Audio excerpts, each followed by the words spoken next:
Welcome to the Confidence Café, the podcast where I give you strategies to develop strong confidence. Hi, I'm Karina from KG Confidence Coaching, a life coach specialized in confidence building. I work with teenagers between the age of 12 and 25 to help them thrive in school, at home, and in their life in general. In this podcast, I give you all the tools, tips, and motivation necessary to increase your self-esteem and tackle down self-doubt. Now, let's get into today's episode. Welcome to a brief history of stress. So, I don't know if you can believe it or not, but this is the last episode of season 1 already. I'm very grateful for all the people who are listening to my podcast and my trial at doing something new, something I had never done before. And I'm really excited to see that I already have some followers and some people really enjoying listening to my little antics and talking about confidence and anxiety. So season 2 will start in January 2022. I think the first episode will be released on the week of the 10th. I'm not sure exactly at that point, but it's going to be coming. And today's episode, so a brief history of stress, is an episode that I decided to do because Christmas is coming as well as other celebration. And we're still living in very stressful times. We're not allowed to be relaxed for even a minute. The moment you start relaxing and having fun, you immediately get a notification on your phone or somewhere else that you shouldn't be happy because horrible things are happening. So I feel happiness have been cancelled these days and anxiety has taken over our lives. And we need to be stronger than ever in order to manage to overcome stress and anxiety. And Christmas and New Year's Eve this year again are not going to be like they used to be. There's going to be restrictions and all that goes with it.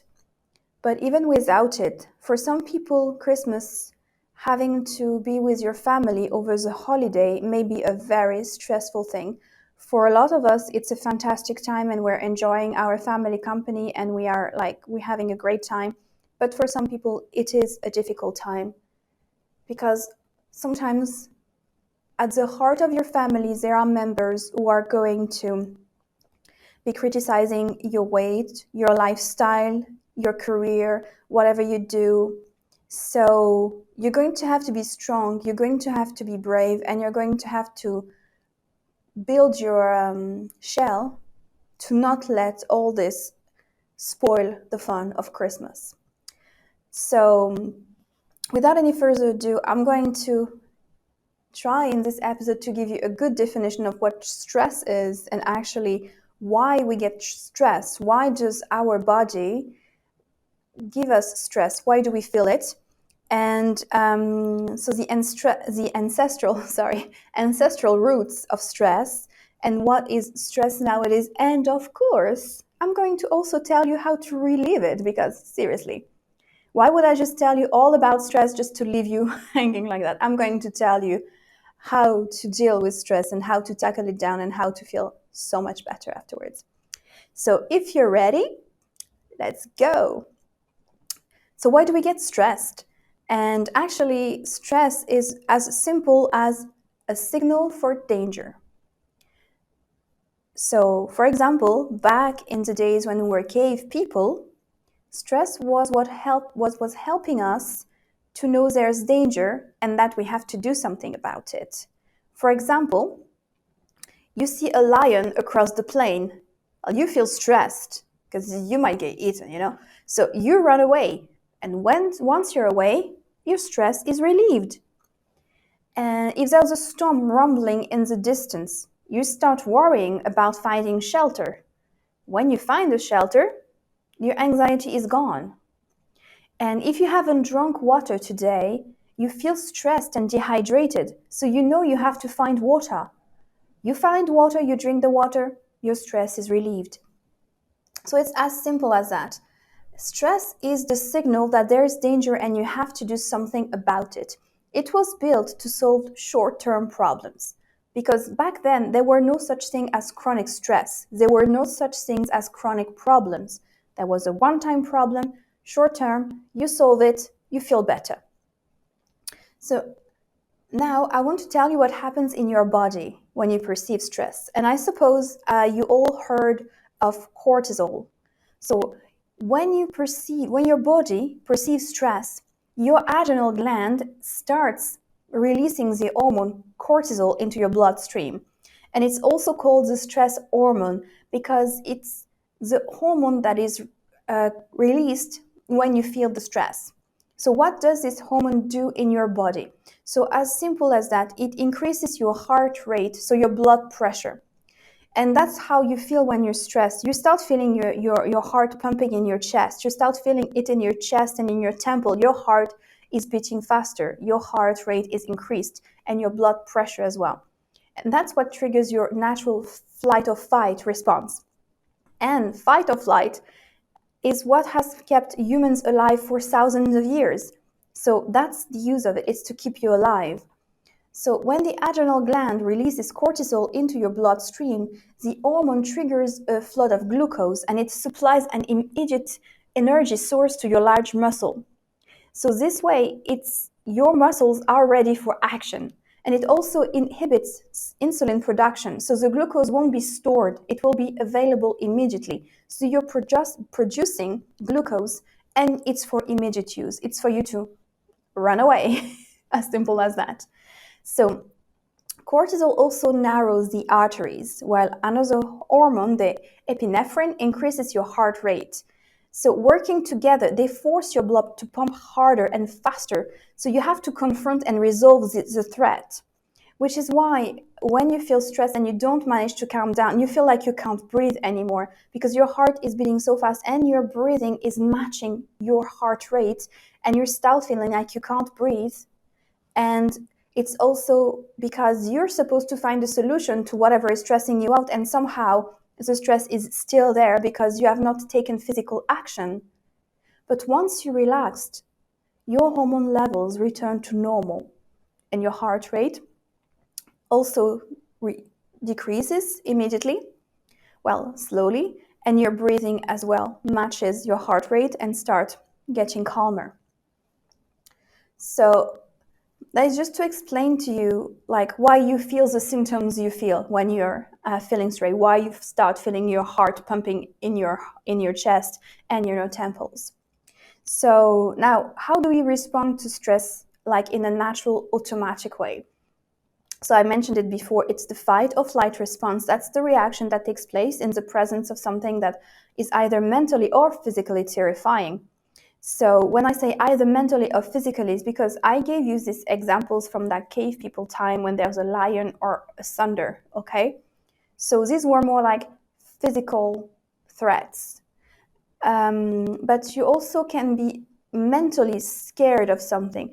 If you see, and I'm sorry if I trigger anybody there, but if you see a tiny spider, chances are it's not going to be a real physical threat to you, and yet you're going to feel terrified. But it's not a physical fear, it is a mental fear, because the poor little thing can literally do nothing to you, while actually one movement of you and it's dead. So just to say, there is mental threats and there are physical threats. So the response is triggered by the release of hormones, and it prepares your body to either deal with it or run away to safety. So in both cases, that's why your muscles are getting the glucose and are prepared for action, because fight or flight is really what it is. Either you're going to fight, physically fight for your life. The lion, for example, are you going to try to fight the lion? I don't think you should fight the lion, but are you going to fight the lion? Or the flight response, are you going to run away? Like, if it's far enough, you have a safe distance, just run. But in both cases, you need your muscle. I advise you run. Just saying. Or climb a tree, something, do something. But these are the choices that our ancestors would have had back in those days in the face of danger, because their environment was literally riddled with danger, and they could either fight it or flee. Now, you can probably think of a time you were experiencing the fight or flight response yourself, in the face of something frightening, and your heart started beating really fast, and you started breathing faster as well, and your entire body became tense and ready to take action. And it doesn't have to be because you started seeing an animal and this animal presented a threat to you, because in our modern world, I think most of the times the animal we would see would be dogs on leash, and usually they're pretty fine. So, or if you go to your friend's house and they have cats running around, love cats, no problems with them. But for example, you can be in a situation in a place where someone is threatening to you, and you're going to start feeling the fear, you're going to start feeling the discomfort of the situation. This person is giving me aggressive vibes. What am I supposed to do? Am I supposed to fight back? Am I going to fight back? Or am I going to just remove myself from the situation? And some of the signs that physical signs that may indicate that the fight or flight response are quickened has kicked. So some of the physical signs that may indicate that the fight or flight response has kicked in are, so the rapid heartbeat and breathing, that's typical reaction to stress. But it can also be a flushed skin. And again, it has to do with, the blood rushing through your veins. So flushed skin. And I know I would have like my cheeks would go like really red. You can have also dilated pupils, but it's not that visible, I mean, depending on the situation. And another one is the trembling. You're trembling because your muscles, as I said, they are tense right now. They are really tense. And when the muscles are tense like that, it tends to make you kind of tremble because you don't feel your balance anymore, not as much. So now let's talk about the cousin of the fight or flight reaction, which is the freezing one. Freezing, it's automatic, involuntary, just like the fight or flight. And in a split second, your brain is going to decide that freezing, rather than fighting or running away, is the best way to survive what's happening. And sometimes when we freeze, we kind of dissociate and feel like we're watching ourselves from outside our body. It's kind of a strange out-of-body experience where you feel like you're not there because somehow this situation is so unreal that you can't believe this is happening. And you feel like rigid or like you feel like you can't move. And actually, this is a protection system. This is your brain trying to protect you from trauma, most of it, because this situation is so extreme that your brain is trying to make it unreal in a way to protect you from actually feeling traumatized by it. And it's kind of also similar to an animal that plays dead, like to avoid danger, animals also have the fight, flight, or freeze response. They sometimes will play dead and hope it's going to go away. And in their case as well, it's automatic. It's an evolutionary survival tactic, really. It's not a conscious decision. It's not in our control. And it doesn't matter if you're trained in self-defense or bigger or stronger than your attacker. Anyone can freeze at any point. And sometimes we can also have all three reactions at once. You will start by freezing and feeling like, no, this is not happening. But then you're like, oh my God, this is definitely happening. And you're fighting back. Or, my God, this is definitely happening. And you're going away. Or sometimes at first you're going to start fighting and then you realize, oh, this is not working. And you're just going away. So again, this is not just one or the other. It can be many of them split together or all together. But if you're frozen when you're in a scary situation, you have to know your response was your body trying to protect you. Nothing's wrong with you. You could definitely not control your body's reaction. Okay, so now let's talk about modern day triggers. So we've come a long way since the lion and the storm, okay? So now let's see what's causing you to get your cortisol acting up nowadays. Every morning you get up, and behind your bedroom door lies the unknown. What do you see behind your bedroom door constitutes what's stressing you.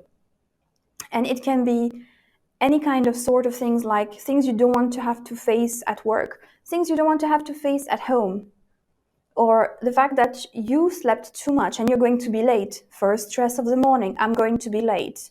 Or thinking about some remarks you may get during your day at work or at school, like, oh, they're going to make comment about my hair again, and that forces you to spend 2 hours in front of the mirror trying to make your hair as perfect as possible to avoid comments. Or you're going to have a test today or an evaluation and you don't feel ready for it. And or you have to make a presentation, you have to speak in front of a lot of people, and this is something that for you is not easy. And you have exactly the same reaction to all of these things as if there was a physical danger awaiting you. Because the little monkey in your brain is screaming, danger, danger, danger, even if actually none of them are going to cause you physical pain. Your body is still giving you all the stress as if you were in physical danger. And that's the thing, because nowadays we are rarely in actual physical danger, and yet we are stressed every day. Every day there's a reason for us to be stressed. Every day there's a reason for us to feel anxiety.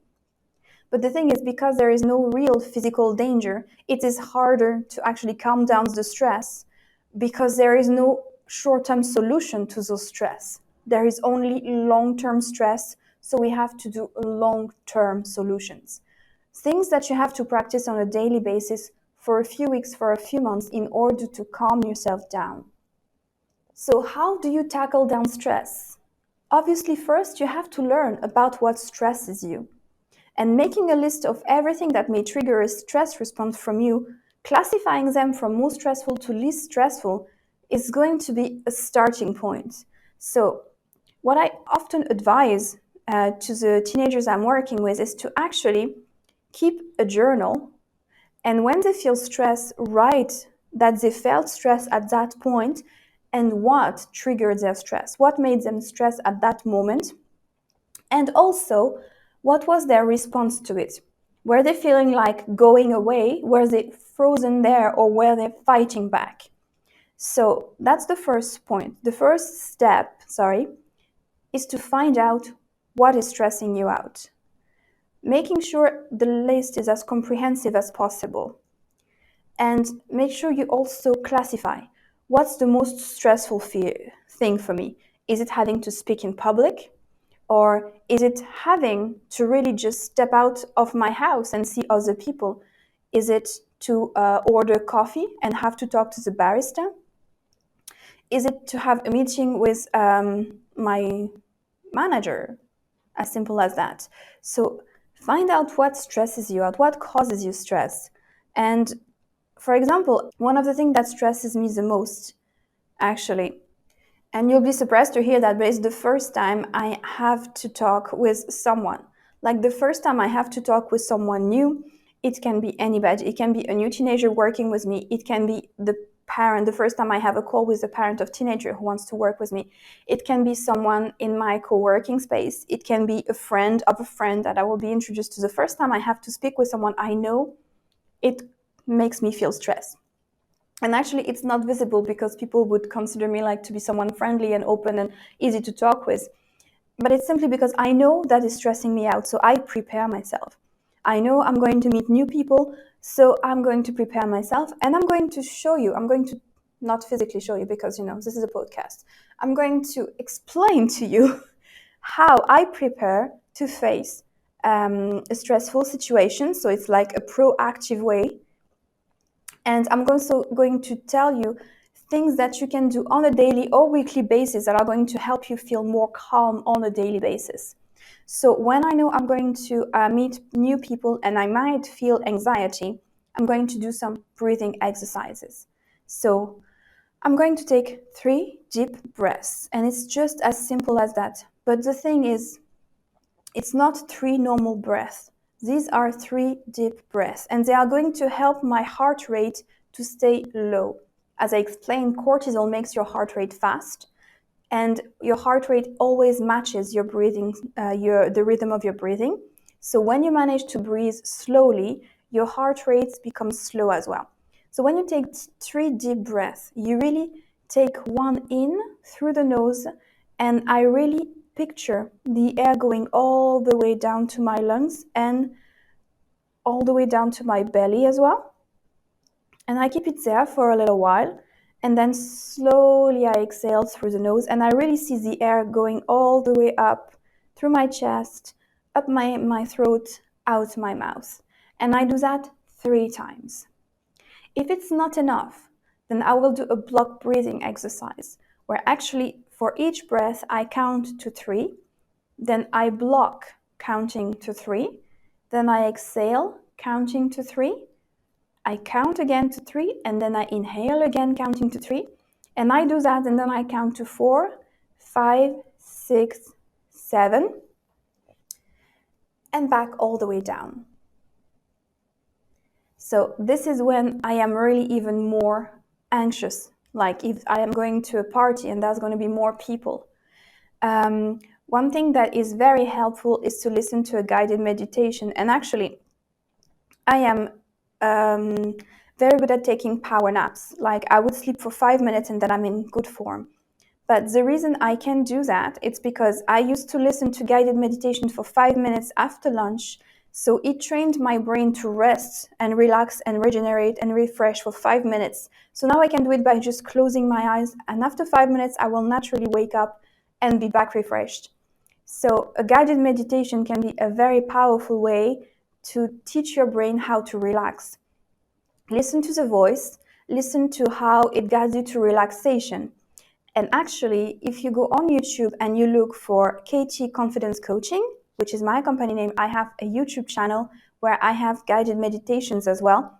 And one of them is there exactly to guide you through relaxation. So I highly recommend you go check it out. So the name of the channel is KT, my initial, the letter K, letter T, then Confidence Coaching. And you're going to find my guided meditation for relaxation.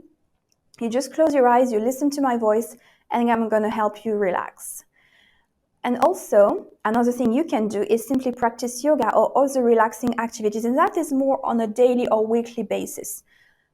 This is like really a way to have relaxing blocks during your weeks that are there especially to teach you on a regular basis to be more relaxed. The aim here being to make relaxation part of your normal life. But of course, if you do not want to go to yoga class or take online yoga class, you can also practice some physical activities. Because when you practice a physical activity, you release endorphin, which is also the happiness hormone.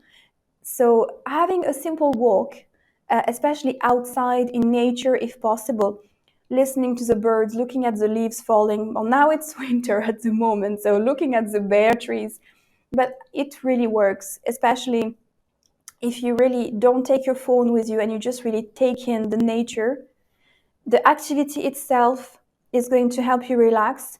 Walking, especially in nature, helps to put all our ideas back together. It's the best way when you feel a bit like messy in your head, like things are not making sense. It's the best way to actually start making sense of everything. And the list goes on. And actually, what I would like you to do is to tell me what are the activities that you like to relax. What's your go-to relaxing activity? Do you like maybe cooking? Do you like to read a nice book? Do you like having a hot drink? What's your favorite relaxing activity? I'm really curious. That's it for today for the brief history of stress, and I really hope you enjoyed today's episode. What I would like to tell you as well is I have a confidence starter pack, which is actually made out of my ebook, The 7 Strategies to Help Your Teen Grow Confident. There's also a workbook in it with some exercise for your teen to start helping them take calculated risk and have a chance to succeed in life. And there's also some confidence flashcards, some kind of reminders of how to achieve confidence on a daily basis. And this is only for the price of 10 euros. So if you go to my website, www.ktconfidencecoaching.ie, you will find the Confidence Starter Pack here, as well as in the description of today's episode. So it's only 10 euros and you will get your kickstart for next year. Again, I hope you enjoyed today's episode and I will see you next year. Bye! Thank you for listening until the end. I hope you enjoyed today's episode.